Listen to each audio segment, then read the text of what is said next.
రెండవ అధ్యాయము 1-3 వచనాలు, అలాగే 9-10 వచనాలు. లేవి వంశస్థుడు ఒకడు వెళ్ళి లేవి కుమార్తెను వివాహం చేసుకునెను. ఆ స్త్రీ గర్భవతి అయి కుమారునికని వాడు సుందరుడై ఉండట చూచి 3 నెలలు వానిని దాచెను. తర్వాత ఆమె వానిని దాచలేక వాని కొరకు ఒక జమ్ము పెట్టి తీసుకుని దానికి జిగటమనును కీలును పోసి అందులో ఆ పిల్లవారిని పెట్టి ఏటి ఒడ్డున జమ్ములో దానిని ఉంచగా. అలాగే 9-10 వచనాలు. ఫరే కుమార్తె ఆమెతో, ఈ బిడ్డను తీసుకుని పోయి నా కొరకు వానికి పాలిచ్చి పెంచుము, నేను నీకు జీతం ఇచ్చదనని చెప్పగా ఆ స్త్రీ ఆ బిడ్డను తీసుకుని పోయి పాలిచ్చి పెంచెను. ఆ బిడ్డ పెద్దవాడైన తర్వాత ఆమె ఫరో కుమార్తె యొద్దకు అతను తీసుకుని వచ్చును. అతడు ఆమెకు కుమారుడాయను. ఆమె నీటిలో నుంచి ఇతని తీసితనని చెప్పి అతనికి మోషే అను పేరు పెట్టెను. అలాగే లూకా సువార్త 1వ అధ్యాయము 39-44 వచనాలు. లూకా సువార్త 1వ అధ్యాయం 39-44 వచనాలు. ఆ దినముల యందు మరియ లేచి యూదా ప్రదేశంలోని కొండసీమలో ఉన్న ఒక ఊరికి త్వరగా వెళ్ళి జకర్యా ఇంట్లో ప్రవేశించి ఎలిజబెత్కు వందనము చేసెను. ఎలిజబెత్ మరియ యొక్క వందన వచనం వినగానే ఆమె గర్భములో శిశువు గంతులు వేసెను. అంతట ఎలిజబెత్ పరిశుద్ధాత్మతో నిండుకున్నదై బిగ్గరగా ఇట్లనెను, స్త్రీలలో నీవు ఆశీర్వదించబడిన దానవు, నీ గర్భఫలమును ఆశీర్వదించబడును. నా ప్రభువు తల్లి నా ఎద్దుకు వచ్చుట నాకెలాగూ ప్రాప్తించును. ఇదిగో నీ శుభవచనం నా చెవిని పడగానే నా గర్భంలోని శిశువు ఆనందముతో గంతులు వేసెను. ప్రార్థన చేసుకుందామండి. మహాపరిశుద్ధుడా, మా ప్రియ పరలోకపు తండ్రి, నీ పరిశుద్ధమైన నామమునకు వందనాలు దేవా. రక్షకుడా, స్తోత్రార్హుడా, మా స్తుతులకు పాత్రుడా, నీకు అమూల్యమైన కృప చొప్పున కనికరం చొప్పున నాయన గడిచిన వారమంతా మమ్మల్ని క్షేమకరంగా కాచి కాపాడనైనా మరొక చక్కని శ్రేష్టమైన దినాన్ని దేవా మా జీవితాల్లో దయచేశారు నా ప్రభా. నీ సన్నిధిలోనైనా సంతోషంగా నేను ఇంతవరకు నైనా చక్కని కీర్తనలు పాడుకున్నాం నైనా, నేను స్తుతించుకున్నాం నైనా, చక్కని ఆరాధన ప్రభు జరిపించుకున్నారు నా ప్రభా. మా ఆరాధనకు పాత్రుడా, రక్షకుడనైనా స్తుతులు స్తోత్రం నైనా. ఈరోజు మా కొరకు సిద్ధపరచబడ్డ వాక్య భాగం మేము ధ్యానించబోతున్నానైనా అయ్యా, వాక్యం ద్వారా మాతో మాట్లాడండి దేవా. మాకు కావాల్సిన శ్రేష్టమైన ఆహారం దయచేసినైనా నీ కృపలో భద్రపరిచినైనా మీరే స్తుతి ఘనత మహిమ పొందినని మా ప్రభును రక్షకుని ప్రియకుమారుడు యేసుక్రీస్తు వారి అతి శ్రేష్టమైన నామమున మిక్కిలి వినయముగా వేడుకొనుచున్నాము తండ్రి, ఆమేన్. ప్రియ దేవుని సంగమా, ఇక్కడ మనము 2 వచన భాగాలు మనం చదువుకున్నామండి. నిర్గమాకాండం నుంచి కొన్ని వచనాలు మనం చదువుకున్నాము, అలాగే లూకా సువార్తలో నుంచి చదువుకున్నామండి 2 వచన భాగాలు. జాగ్రత్తగా మనం నిర్గమాకాండంలోని వచన భాగాలు మనం చూస్తే మొట్టమొదటిగా ఏముందని చెప్పానంటే, లేవి వంశస్థుడు ఒకడు వెళ్ళి లేవి కుమార్తెను వివాహము చేసుకునెను. జాగ్రత్తగా గమనించాలండి. లేవి వంశస్థుడు ఒకడు వెళ్ళి లేవి కుమార్తెను వివాహం చేసుకునెను. లేవి అనేటువంటి వంశం గురించి ప్రభు అక్కడ మాట్లాడుతూ ఉన్నాడు, ప్రత్యేకంగా మాట్లాడుతూ ఉన్నాడు అండి. లేవి వంశం అని చెప్పని పరిశుద్ధాత్ముడు స్పష్టంగా అక్కడ వ్రాయించాడు. లేవి వంశం గురించి మనం పోయిన వారం చెప్పుకున్నామండి, చాలా వివరంగా చెప్పుకున్నాం లేవి వంశం గురించి. లేవి వంశము ప్రత్యేకించబడిన వంశము, అభిషేకించబడిన వంశము. ఆనాడు ఇశ్రాయేలు అరణ్యములో ప్రయాణం చేస్తూ ఉన్నప్పుడు ప్రభువైన యెహోవా మోషేతోటి మాట్లాడుతూ, నేను వారి మధ్య నివాసం ఉండలాగా వారు నాకు ఒక పరిశుద్ధ స్థలమును నిర్మించవలెను అని చెప్పినట్లుగా మనం పోయిన వారం చెప్పాను. ఆ పరిశుద్ధమైన స్థలమే ప్రత్యక్ష గుడారము. ఆ ప్రత్యక్ష గుడారంలో 3 భాగాలు ఉంటాయని చెప్పాము. వెలుపటి ఆవరణము, పరిశుద్ధ స్థలము, అతి పరిశుద్ధమైన స్థలము. ఆ అతి పరిశుద్ధమైన స్థలంలో ఒక మందసము ఉంచబడుతుంది. ఆ మందసంలో 3 వస్తువులు ఉంచబడి ఉంటాయి. అవేంటండి? ఆజ్ఞలు గల పలకలు, అలాగే బంగారు గిన్నెలో మన్నా, అలాగే చిగురించినటువంటి అహరోను కర్ర. ఈ విధంగా అదంతా కూడా తయారు చేయమని చెప్పని ప్రభువు స్పష్టంగా మోషేకు ఆజ్ఞ ఇస్తాడు. ఏంటని చెప్పానంటే, ఈ ప్రత్యక్ష గుడారం యొక్క సేవ చేయాలని చెప్పంటే, నా పరిచర్య చేయాలని చెప్పానంటే కేవలము లేవి వంశస్థులు మాత్రమే చేయాలి. అహరోను అతని యొక్క కుమారుల్ని ప్రత్యేకించి ప్రతిష్ఠ చేయి, వారిని అభిషేకించు, వారు మాత్రమే నా యొక్క మందిర సేవ జరిగించాలి. ఇంకా వేరే వాళ్ళు అందులోకి ప్రవేశించకూడదు. అన్యులు అందులోకి ప్రవేశించకూడదు. ఒకరు అందులోకి ప్రవేశిస్తే వారు ఖచ్చితంగా చనిపోతారని చెప్పిన స్పష్టంగా ఆజ్ఞ ఇచ్చాడు. మనం గత వారం చెప్పుకున్నాం. ఆ యొక్క ఆజ్ఞను మీరినటువంటి బెత్షెమెషు వారు దాదాపుగా 50,700 మంది చనిపోయారు. ఉజ్జా మరణించాడని చెప్పుకున్నామండి. ఖచ్చితంగా చెప్పాడు, కహాతీయులు ఆ యొక్క మందసాన్ని మోయవచ్చు, కానీ మందసాన్ని మోయటం వరకే ఆ పని.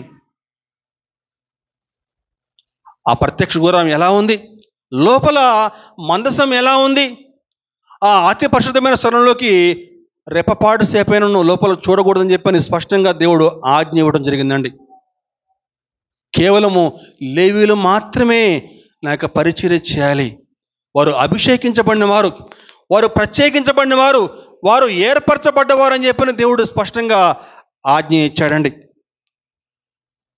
మనం అదంతా కూడా పోయిన వారం చెప్పుకున్నామండి. అయితే యేసుక్రీస్తు ప్రభువు ఈ లోకంలో జన్మించడం ద్వారా, ఆయన సిలువలో మరణించడం ద్వారా, సిలువలో ఆయన యొక్క అమూల్యమైన రక్తాన్ని కాచడం ద్వారా, గమనించండి, ఆ యొక్క అడ్డు తెర 2గా చిరిగిపోయిందండి. ఒకప్పుడు ఆ యొక్క అతి పరిశుద్ధమైన స్థలంలోకి వెళ్ళాలని చెప్పంటే కేవలం యాజకుడు మాత్రమే, అభిషేకించబడిన మాత్రమే లోపలికి వెళ్ళాల్సి ఉండేది. అది కూడా సంవత్సరానికి ఒక్కసారి మాత్రమే. కానీ సిలువలో ఆయన యొక్క మరణం ద్వారా, ఆయన కాచిన రక్తం ద్వారా ఆ యొక్క అడ్డుతెర 2గా చిరిగిపోయింది. ఇప్పుడు నేరుగా ఎవరైనా సరే ఆయన యొక్క మందిరంలోకి ప్రవేశించవచ్చు, నేరుగా ఆయనతోటి మాట్లాడవచ్చు, నేరుగా ఆయన సన్నిధిలో ప్రార్థన చేయవచ్చు. అటువంటి గొప్ప భాగ్యము ఈనాడు ఆయన యొక్క మరణం ద్వారా మనకి దక్కిందండి. ఆనాటి కాలంలోనైతే కేవలము యాజకుడు మాత్రమే అందులోకి ప్రవేశించాలండి. అన్యుడు గనక ప్రవేశిస్తే అతను మరణించేటువంటి వాడు. కానీ ఈనాడు యేసు ప్రభువు మరణం ద్వారా సిలువలో ఆయన ఆ పరమాత్మునికి మానవునికి మధ్య సంధి కుదిర్చాడు. ఒక చేత్తోటి మానవుని యొక్క చేయని, మరొక చేత్తోటి ఆయన దేవుని యొక్క చేపట్టుకున్నాడు. కారణం ఏంటని చెప్పంటే ఆయన దైవ మానవుడు కాబట్టి. ఆయన 100% దేవుడు, ఆయన 100% మానవుడు కాబట్టి మానవునిగా ఒక చేత్తోటి మానవుడి యొక్క చేపట్టుకున్నాడు. ఆయన దేవుడు కాబట్టి మరొక చేత్తోటి ఆ పరమాత్మని యొక్క చేపట్టుకుని సిలువలో మానవునికి దేవునికి మధ్య సంధి కుదిర్చాడండి. కాబట్టే ఈరోజు మనందరం కూడా ఈ విధంగా ఆయన యొక్క సన్నిధిలో కూడి ఆయనకు ప్రార్థన చేసుకోగలుగుతున్నాం. దేవునికి స్తోత్రం, హల్లెలూయా. అయితే ఆయన యొక్క మరణం ద్వారా మనకి ఇంకా ఒక గొప్ప ఆధిక్యత మనకు దక్కింది. ఏంటని చెప్పంటే మనకి పేతురు రాసిన పత్రికలో ఒక చక్కని మాట వ్రాయబడిందండి. 1 పేతురు 2వ అధ్యాయము 9వ వచనంలో,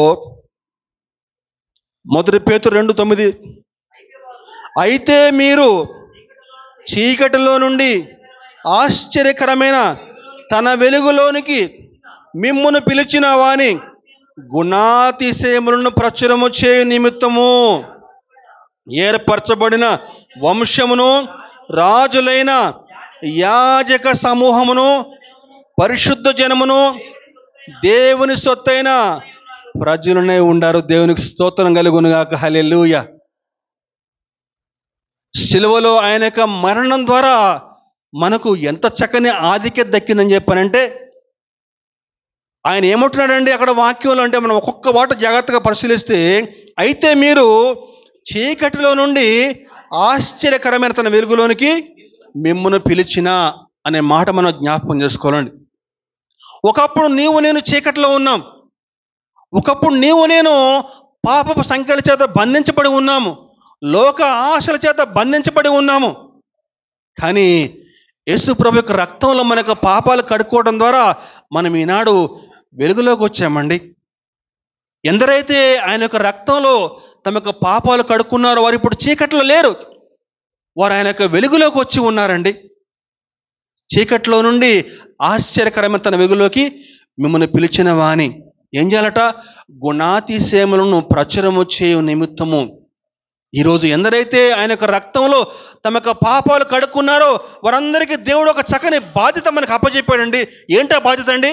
ఆయన యొక్క గుణాతిశయములను ప్రచురము చేయు నిమిత్తము. ఎందరైతే ఆయన యొక్క శరీరంలో, రక్తంలో పాలు పంపులు చేసుకుంటారో దేవుడు స్పష్టంగా ఆజ్ఞ ఇచ్చాడు, ప్రభువు వచ్చే వరకు ఆయన మరణమును మీరు ప్రచురించాలి. ఆయన ఈ లోకానికి ఏ విధంగా వచ్చాడో, ఎన్ని శ్రమను అనుభవించాడో, మన కొరకు ఆయన ఎంత గొప్ప త్యాగం చేశాడో, ఆయన గుణాతిశయములను ప్రచురం చేయ నిమిత్తము దేవుడు ఎంత గొప్ప ఆధిక్యత మనకి ఇచ్చాడండి. ఈరోజు నువ్వు రక్షించబడి ఎంతకాలమైంది? ఆయన కాచిన రక్తంలో నీకు పాపాలు కడుక్కొని ఎంతకాలమైంది? మరి ఆయన యొక్క గుణాతిశయములను ప్రచురం చేయగలుగుతున్నావా? యేసు ప్రభు గురించి ఆయన ఎంత గొప్పవాడో నీ తోటి వారికి చెప్పగలుగుతున్నావా? నువ్వు రక్షించబడక ముందు నువ్వు ఏ విధంగా ఉండేవాడివి, నువ్వు రక్షించబడిన తర్వాత నీ జీవితంలో ఎటువంటి మార్పులు సంభవించినవి, అవి స్పష్టంగా నీ తోటి వారికి చెప్పగలుగుతున్నావా? లేకపోతే నేను నా కుటుంబం బాగుంటే చాలని చెప్పని కాముగా మందిరానికి వచ్చి వెళ్ళిపోతున్నావా? ఈరోజు మన ఆత్మీయ జీవితాలు ఏ విధంగా ముందుకు సాగుతున్నాయి? ఒక్కసారి పరిశీలన చేసుకుందామండి. ఆయన యొక్క గుణాతిశయములను ప్రచురం చేయ నిమిత్తము చీకట్లో నుండి వెలుగులోకి మనల్ని ఆయన పిలిచి ఉన్నాడండి. అంత మాత్రమే కాకుండా మరొక గొప్ప ఆధిక్యత మనకి ఇస్తా ఉన్నాడు. ఏంటని చెప్పారంటే, రాజులైన ఏంటట? ఏర్పరచబడిన వంశమును, రాజులైన యాజక సమూహమును, పరిశుద్ధ జనమును, దేవుని సొత్తైన ప్రజలునే ఉన్నారు అంటున్నాడండి. ఎవరినండి అనేది? మనల్ని అంటున్నాడండి. ఆనాడు ఏర్పరచబడ్డ వంశం కేవలం లేవీలు మాత్రమే.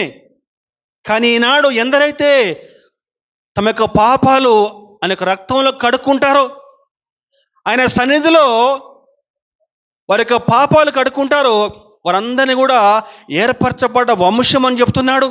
ఇంకా రాజులైన యాజక సమూహం మాట మనందరం కూడా రాజులు అంటున్నాడండి. దేవునికి స్తోత్రం కలుగునుగాక. హల్లెలూయా. మామూలు మాట కాదు అది. రాజులైన యాజక సమూహము. ఒకనాడు యాజకులు అని చెప్పారంటే కేవలము లేవీలు మాత్రమే. కానీ ఈనాడు ఎందరైతే ఆయన యొక్క రక్తంలో వారి యొక్క పాపాలు కడుక్కున్నారో, వారి యొక్క వస్త్రాలు కడుక్కున్న వారందరినీ కూడా యాజక సమూహం అంటే వారందరినీ కూడా అభిషేకించబడిన వారు అని చెప్తున్నారండి. ఈరోజు మన అంశం ఏంటని చెప్పంటే, అభిషక్తులు కలిసి ప్రార్థన చేస్తే. ఈనాడు ఇక్కడ ఎందరైతే ఆయన యొక్క రక్తంలో మన యొక్క పాపాలు కడుక్కున్నారు, వారి యొక్క పాపాలు ఆయన యొక్క రక్తంలో కడుక్కున్న వారందరూ కూడా అభిషేకించబడిన వారు అని అర్థం అండి. మరి అభిషక్తులు కలిసి ప్రార్థన చేస్తే ఏం జరుగుతుంది? ఆనాడు లేవి వంశస్థుడు వెళ్ళి, ఏముందండి వాక్యము, లేవీయుడు వెళ్ళి ఒక లేవీ స్త్రీని వివాహం చేసుకున్నప్పుడు అనే పదాన్ని మనం జాగ్రత్తగా జ్ఞాపకం చేసుకోవాలండి. లేవి వంశస్థుడు వెళ్ళి లేవి కుమార్తెను వివాహం చేసుకున్నప్పుడు దాని అర్థం ఏంటని చెప్పంటే, ఒక అభిషేకము మరొక అభిషేకాన్ని కలిసినప్పుడు, ఒక ప్రత్యేకించబడ్డ వ్యక్తి మరొక ప్రత్యేకించబడ్డ వ్యక్తిని కలిసినప్పుడు, ఒక అనాయింటింగ్ మరొక అనాయింటిని కలిసినప్పుడు, ఒక ఏర్పాటు చేయబడ్డ వ్యక్తి మరొక ఏర్పాటు చేయబడ్డ వ్యక్తిని కలిసినప్పుడు దేవుని యొక్క అద్భుతమైన కార్యం ఇక్కడ జరిగింది. ఏంటని చెప్పంటే ఇశ్రాయేలు యొక్క కాడి విరగొట్టబడిందండి. దేవునికి స్తోత్రం, హల్లెలూయా. ఇశ్రాయేలీలు దాదాపుగా 430 ఏళ్ల పాటు అక్కడ బానిసత్వంలో మగ్గుతా ఉన్నారండి. మమ్మల్ని ఎవరు రక్షిస్తారా అని చెప్పని వారు పెట్టినటువంటి ఆర్తనాదాలు అన్నీ ఇన్ని కావు. ఆ బానిస సంఖ్యల చేత మగ్గి భయంకరమైన కొరడా దెబ్బలు, చీకటి గృహాల్లో 430 ఏళ్ల పాటు మగ్గారు. దేవా మమ్మల్ని రక్షిస్తావా, దేవా మమ్మల్ని కాపాడుతావా అని చెప్పని వారు దేవునికి ప్రార్థన చేస్తే వారి యొక్క మొర్రలు ఆకాశానికి అంటుకున్నాయండి. ఒక అభిషేకం మరొక అభిషేకం కలిసినప్పుడు దేవుడు గొప్ప కార్యం చేశాడు. మోషే యొక్క జననం ద్వారా ఎంత గొప్ప కార్యం జరిగిందో మనకందరికీ తెలిసిందే. దేవుడు తన యొక్క అద్భుతమైన ప్రణాళిక చొప్పున ఏ రాజు అయితే ఇశ్రాయేలీ మగపిల్లలు ఎవడు కూడా బతకడానికి వీలేదని చెప్పిన ఆజ్ఞ ఇచ్చాడో ఆ రాజు ఇంటికే మోషేను చేర్చాడండి. దేవునికి స్తోత్రం, హల్లెలూయా. ఇశ్రాయేలీలు ఆ భయంకరమైన కాడి కింద నుంచి ఆ రోజు విడిపించబడ్డారు. కారణము ఒక అభిషేకం మరొక అభిషేకం కలిసినప్పుడు. అయితే ఈనాడు మనందరినీ కూడా అభిషక్తులు అని చెప్పి అంటున్నాడు వాక్యంలో.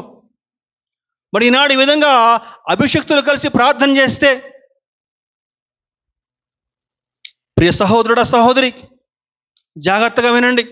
నీ కుటుంబంలో నువ్వు ఒక్కడివే రక్షించబడ్డావు. నీ కుటుంబంలో నువ్వు ఒక్కదానివే రక్షించబడ్డావు. కారణం ఏంటో తెలుసా? అదేదో అనుకోకుండా జరిగింది కాదండి. అది ఏదో యాదృచ్ఛికంగా జరిగింది కాదు. దాని వెనుక ఒక గొప్ప ప్రణాళిక ఉంది. కారణం ఏంటని చెప్పంటే ఈరోజు నీ కుటుంబంలో అనేక మంది సాతాను కాడి కింద బంధించబడి ఉన్నారు. నీ చుట్టుపక్కల అనేక మంది దురాత్మ శక్తుల చేత బంధించబడి ఉన్నారు. మరి ఆ కాడి విరగొట్టబడాలని చెప్పానంటే, ఆ దురాత్మ శక్తులు విడిపించబడాలని చెప్పానంటే అభిషక్తులు కలిసి ఒక దగ్గర ప్రార్థన చేయాలి. దేవునికి స్తోత్రం, హల్లెలూయా. ఆనాడు అభిషేకం కలిసినప్పుడు ఇశ్రాయేలు సంఖ్యలు విడగొట్టబడ్డాయండి, తెగ్గొట్టబడ్డాయి. ఈనాడు నీ కుటుంబంలో ఉన్న సాతాను కాడి విరగొట్టబడాలని చెప్పానంటే, నీ చుట్టుపక్కల దురాత్మ శక్తులు విడిపించబడాలని చెప్పానంటే అభిషక్తులు కలిసి ఒక దగ్గర ప్రార్థన చేయాలి. ఈనాడు ఈ యొక్క అభిషక్తులుగా మనందరం కలిసి ఒక దగ్గర ప్రార్థన చేస్తున్నామని చెప్పానంటే దేవుడు అతి త్వరలోనే చుట్టుపక్కల ఉన్నటువంటి సాతాను కాడిని విరగొట్టబోతున్నాడు. గొప్ప అద్భుతమైన కార్యమైన త్వరలో చేయబోతున్నాడు అండి. నమ్మిన వారు గట్టిగా దేవునికి స్తోత్రం చెప్తారా? హల్లెలూయా, దేవునికి స్తోత్రం. ఆనాడు రాజైన హేరోదు యాకోబును ఖడ్గం చేత చంపించి వేశాడు.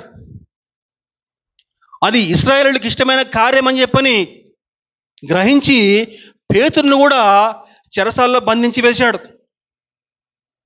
ఆ సమయంలో విశ్వాసులు కొద్దిమందిగా కూడి మార్కు గారి తల్లి ఆమె ఇంట్లో విశ్వాసంతో దేవునికి ప్రార్థన చేయగా ఏం జరిగిందండి చూద్దాం. వాక్యంలో అపోస్తల కార్యం 12వ అధ్యాయం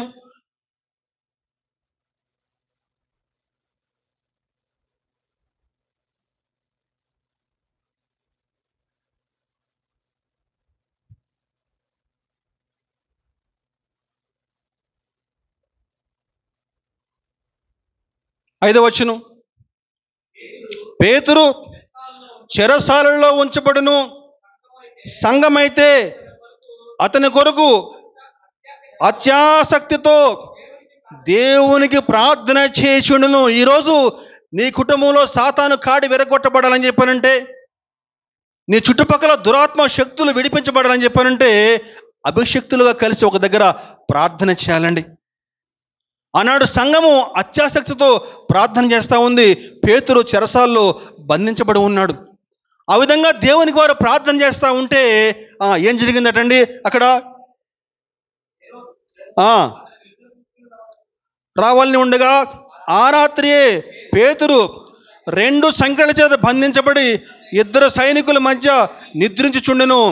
మరియు కావలి వారు తలుపు ఎదుట చెరసాల కాచుకుని చుండిరి.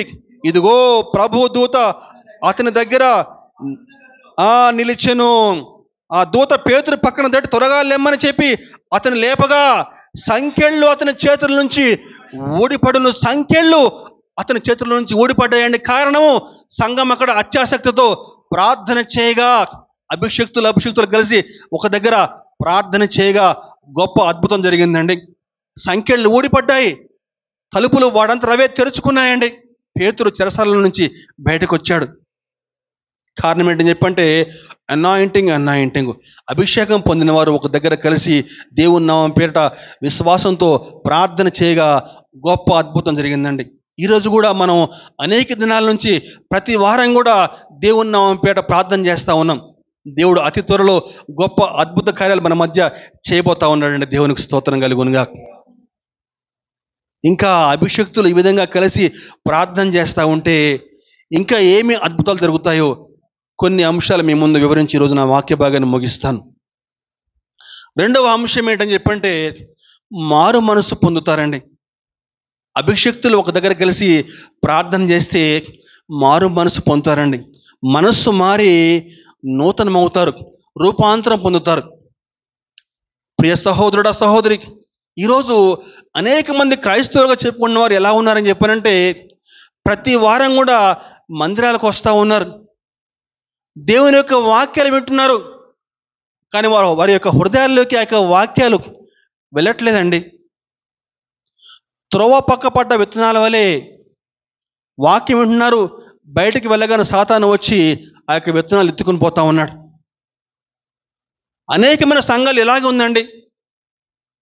కొన్ని సంఘాలు అయితే లక్షలాదిగా వెళ్తూ ఉన్నారు. సభ్యులు గుంపులు బహిరంగ సభలు ఇంక చెప్పే పని లేదు. మరి అనేక మంది అంతగా మరి దేవుని యొక్క వాక్యం వింటూ ఉంటే మరి రక్షణ పొందుకున్న వారు ఎంతమంది, మారు మనసు పొందుకున్న వారు ఎంతమంది అండి? దేవుని యొక్క వాక్యం వింటున్నారు, కానీ వారి హృదయాలకు దేవుని యొక్క వాక్యం వెళ్ళట్లేదు. బైబిల్ తీసుకొస్తారు మందిరానికి, కానీ బైబిల్ చదవరు. చంకలో పెట్టుకుని పోయి మళ్ళీ ఇంటికి వెళ్ళి అల్మార్లో పెట్టేస్తారు. కారణం ఏంటని చెప్పంటే సాతాను వారి హృదయాల్ని బండబారుస్తున్నాడు. దేవుని సన్నిధిలో వాక్యము వింటున్నట్లు కనిపిస్తారు, కానీ బయటకు పోగానే సాతాను వారి యొక్క మైండ్ని డైవర్ట్ చేస్తాడు. వాక్యం చెప్తుంది, నాయనా నువ్వు ఒక పాపివి, నీ పాపం అనే రక్తంలో కడుక్కో అని చెప్పని వాక్యం చెప్తా ఉంటే సాతాను చెప్తాడు, నువ్వెక్కడ పాపిరా బాబు, నువ్వు చాలా మంచివాడివి, నీ బతుకు ఉత్తమమైన బతుకు, నువ్వు పాపివి కాదు అంటాడు వాడు. సాతానుగాడు అబద్ధికుడు, వాడు అబద్ధమునకు జనకుడు వాడు. ఈనాడు అనేక మంది ఆ త్రోవ పక్కబడ్డ విత్తనాల వలె దేవుని వాక్యం వింటున్నారు, కానీ ఆ వాక్యాన్ని హృదయంలోకి తీసుకోలేకపోతున్నారండి. బయటకు వెళ్ళగానే ఏం చెప్పారు, ఏం చెప్పారు అంతేగా. మళ్ళా వచ్చేవారు అంతా కూడా నిత్య నూతనమే మళ్ళా. కానీ అభిషక్తులు కలిసి ఒక దగ్గర ప్రార్థన చేస్తే ఏమవుతుందట, గొప్ప మారు మనసు కలుగుతుందండి. దేవునికి స్తోత్రం కలుగునుగాక. పరిశుద్ధాత్మ శక్తి వారిపైకి దిగి వస్తుంది, గొప్ప మారు మనసు పొంది రూపాంతరం పొందుతారు. పిటకథ కాదండి. ఆనాడు యేసు ప్రభు ఆరోహణమైనప్పుడు శిష్యులందరూ కలిసి అక్కడ మేడగదిలో ప్రార్థన చేస్తూ ఉంటే ఏం జరిగిందండి, పరిశుద్ధాత్మ అగ్ని వలె వారిపైకి దిగి వచ్చింది. వారిపైకి దిగి వచ్చిన అందరూ కూడా వారు అన్ని భాషలతోటి మాట్లాడసాగారు. పేతురు పరిశుద్ధాత్మ చేత నింపబడిన వాడే బిగ్గరగా మాట్లాడగా ఏం జరిగిందండి ఆ రోజు చూద్దామండి. అపోస్తల కార్యం, అదే అపోస్తల కార్యం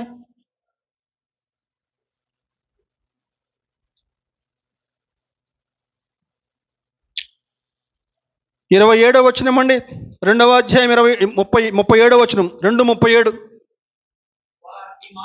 వారు ఈ మాట విని హృదయంలో నొచ్చుకుని, సహోదరులారా మేమేమి చేతమని పేతురును కడమ అపోస్తలును అడగగా పేతురు, మీరు మారు మనసు పొంది పాప క్షమాపణ నిమిత్తము ప్రతివాడు యేసుక్రీస్తు నామమున బాప్తిసం పొందుడి చాలు, అప్పుడు మీరు పరిశుద్ధాత్మను వరము పొందుతురు.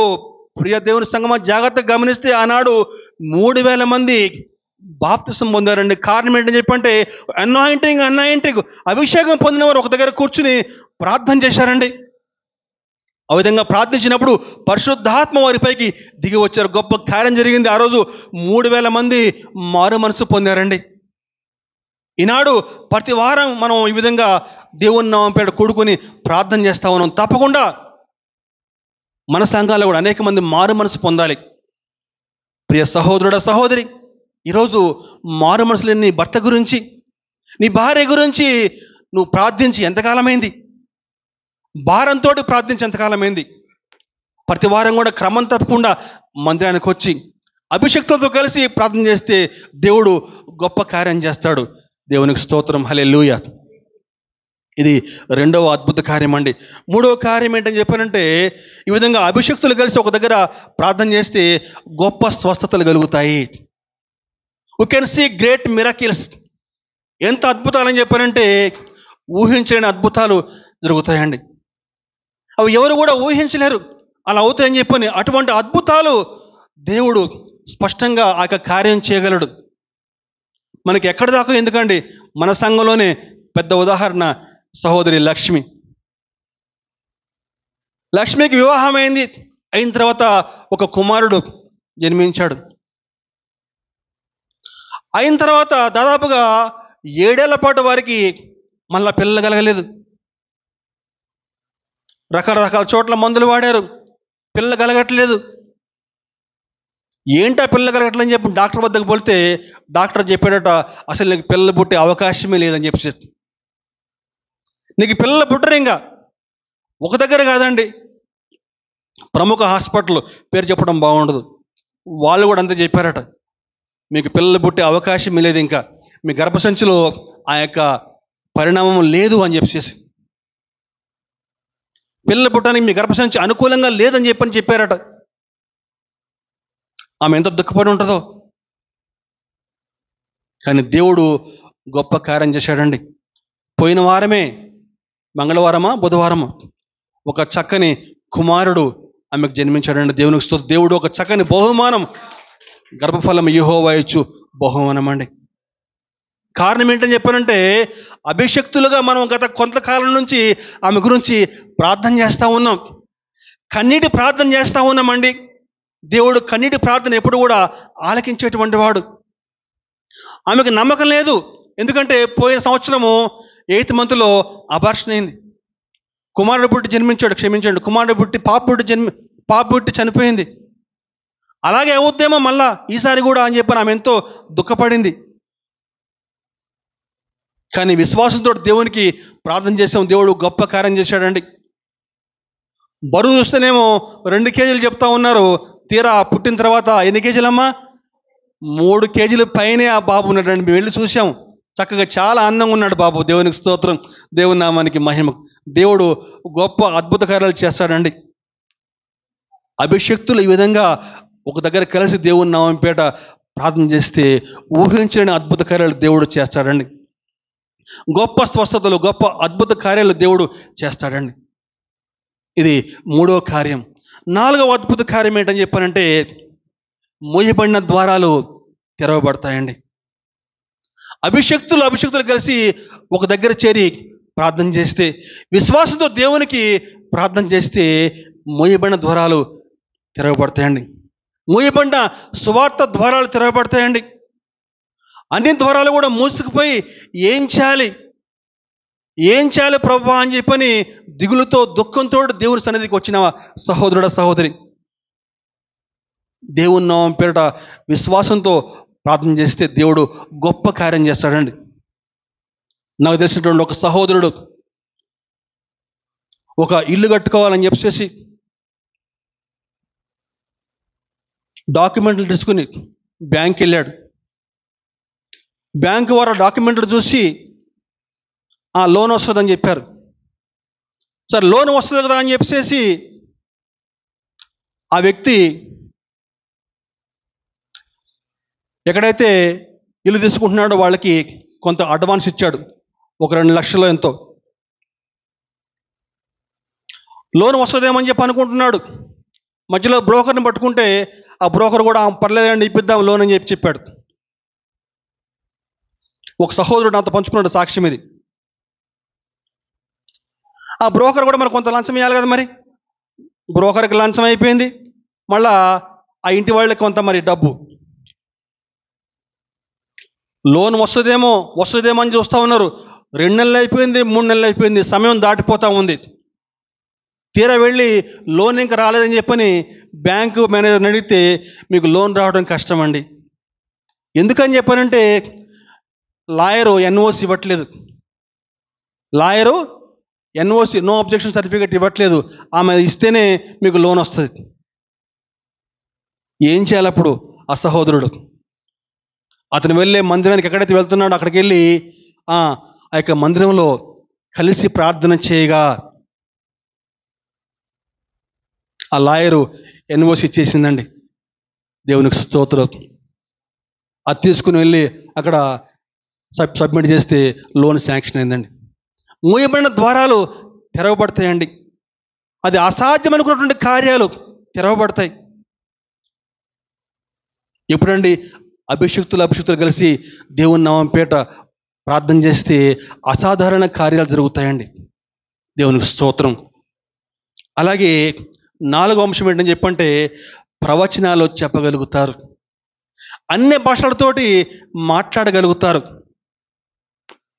అభిషేకం పొందిన వారు ఒక దగ్గర చేరి ప్రార్థన చేస్తే, మనం ఇప్పుడు చదువుకున్నామే 2వ వాక్యం లూకాసు వార్తలో. ఏం చదువుకున్నామండి? లూకాసు వార్త 1వ అధ్యాయంలో మరియ లేచి ఆ యొక్క ఎలిజబెత్ వద్దకు వెళ్ళగానే ఏం జరిగిందని చెప్పానంటే ఎలిజబెత్ ప్రవచిస్తూ ఉందండి. మరియను అంత దూరం చూడగానే ఎలిజబెత్ ప్రవచిస్తూ ఉంది. ఎలిజబెత్ గర్భంలో శిశువు గంతులు వేస్తూ ఉందట. కొద్దిసేపు అయిన తర్వాత మరియ కూడా ప్రవచించడం మొదలుపెట్టింది. చూద్దామా ఇక వాక్యంలో లూకాసు వార్త 1వ అధ్యాయము 41వ వచనం. ఎలిజబెత్ మరియ యొక్క 100వ వచనం వినగానే ఆమె గర్భంలో శిశువు గంతులు వేసెను. అంతటా ఎలిజబెత్ పరిశుద్ధాత్మతో నిండుకున్నది బిగ్గరగా ఇట్టెనను, స్త్రీలలో నీవు ఆశీర్వదించబడిన దానవు, నీ గర్భఫలము ఆశీర్వదించబడును. నా ప్రభువు తల్లి నా ఎద్దుకు వచ్చుట నాకెలాగూ ప్రాప్తించను. ఇదిగో నీ శుభవచనం నా చెవిని పడగానే నా గర్భంలో శిశువు ఆనందముతో గంతులు వేసును. అలాగే మరియ కూడా ప్రవచిస్తూ ఉందండి. ఇక్కడ ఒక చిన్న మాట చూద్దామండి. 52వ వచనం చూస్తే సింహాసనముల నుండి బలవంతుల్ని పడదోసి దీనులను ఎక్కించెను, ఆకలిగొనిన వారిని సంతృప్తిపరిచి ధనవంతులను వట్టి చేతులతో పంపివేసెను. ఆ విధంగా ప్రవచిస్తూ ఉన్నారండి ఒకరికొకరు. ఎందుకని ఎప్పుడని చెప్పారంటే అభిషిక్తులు ఒక దగ్గర కలిసినప్పుడు అండి. అలాగే మేడగదిలో కూడా ఆ విధంగా వారు ప్రార్థన చేస్తూ ఉంటే పరిశుద్ధాత్మ వారి పైకి వచ్చి వాలినప్పుడు వారు కూడా ప్రవచించడం, అన్య భాషలతోటి వారు మాట్లాడినట్టుగా మనకు వాక్యం సెలవిస్తూ ఉందండి. చిట్ట చివరిగా చూస్తే ఈ విధంగా కలిసి ఒక దగ్గర ప్రార్థన చేస్తే సూపర్ న్యాచురల్ థింగ్స్ జరుగుతాయండి. సూపర్ న్యాచురల్ థింగ్స్ అని చెప్పంటే అవి అసాధ్యం అనుకున్న కార్యాలు జరుగుతాయి. గమనించండి, ఆనాడు ఫరో ఆజ్ఞ ఇచ్చాడు ఏంటని చెప్పంటే ఇశ్రాయేలీ మగ పిల్లల్లో ఎవడు కూడా బతకటానికి వీల్లేదు, అందరినీ చంపేయండి అని చెప్పని ఆజ్ఞ ఇచ్చాడండి. మోషే తల్లి మోషేను 3 నెలల పాటు దాచింది. 3 నెలలు జాగ్రత్తగా కాపాడింది ఎవరు కనపడకుండా. తర్వాత ఆయన్ని దాచలేక ఏం చేసింది చెప్పానంటే ఒక జమ్ముపేట తీసుకుని దానికి కీలు పూసి నైల్ నదిలో వదిలిపెట్టేసిందండి. తల్లి దుఃఖపడతా ఉంది, ఏం చేయాలి అర్థం కాక. నైల్ నదిలోనేమో కుమారుని వదిలిపెట్టింది. దేవుడు ఏం చేశాడని చెప్పానంటే ఆ పిల్లవాడిని తీసుకెళ్ళి రాజ అంతఃపురంలో తీసుకెళ్ళాడండి. దేవునికి స్తోత్రం, హల్లెలూయా. సూపర్ న్యాచురల్ థింగ్స్ అని చెప్పండి ఇవేనండి. కుమారుణ్ణి దాచలేక, కుమారుణ్ణి కాపాడలేక ఆమెమో నైల్ నదిలో కుమారుణ్ణి వదిలేస్తే దేవుడేమో ఆ కుమారుని తీసుకుని రాజకుమారునిలాగా పెంచాడు. తన చుట్టూ అందరేమో ఆ బానిసత్వంలో మగ్గిపోతా భయంకరమైన శ్రమలు అనుభవిస్తూ ఉంటే ఈయనేమో యువరాజులాగా భోగభాగ్యాలు అనుభవించాడండి. ఒక అభిషేకం మరొక అభిషేకం కలిసినప్పుడు, ఒక అభిషేకం మరొక అభిషేకం ఒక దగ్గర కలిసి ప్రార్థన చేస్తే గొప్ప అద్భుతాలండి, సూపర్ న్యాచురల్ థింగ్స్ జరుగుతాయండి. దేవునికి స్తోత్రం, హల్లెలూయా. ఈనాడు అభిషక్తులుగా మనం దేవుని నామం పేట ప్రార్థన చేస్తూ ఉన్నామండి. కానీ దేవుడు మనల్ని ఎందుకని పిలిచాడు?